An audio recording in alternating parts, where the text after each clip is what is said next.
The attorney-client privilege is an evidentiary rule barring the disclosure of certain communications between lawyers and their clients. In Dean v. Dean, an individual consults an attorney for advice but never formally hires the attorney or seeks additional legal services. Does the attorney-client privilege apply? Roger Dean was the victim of a burglary. Someone entered his business and made off with 2 duffel bags of personal items and a fat wad of cash. Some $35,000 to $40,000 were taken. The timing was curious. The burglar struck while Dean was embroiled in divorce proceedings with his estranged wife, Ruth Dean. After the burglary, an unnamed individual called attorney Barry Krischer. The individual wanted Krischer's advice on returning stolen property, but insisted on confidentiality.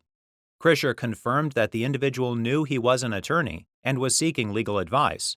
Then Krischer advised the individual to turn the property over to an attorney and have the attorney return it to the police.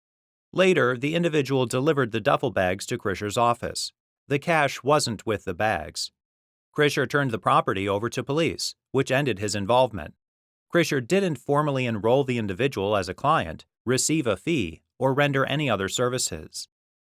Roger's lawyer in the divorce action then subpoenaed Krischer. At a deposition, the lawyer asked Krischer to reveal who had contacted him regarding the stolen property.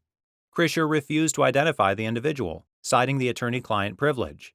Roger's lawyer moved to compel Krischer's testimony. The trial court reasoned that the attorney-client privilege didn't apply. Krischer hadn't acted as the individual's attorney, but merely a conduit, allowing the individual to return stolen property anonymously.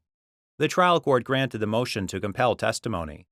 Krischer and Ruth Dean, the wife in the divorce action, appealed to the Florida District Court of Appeal.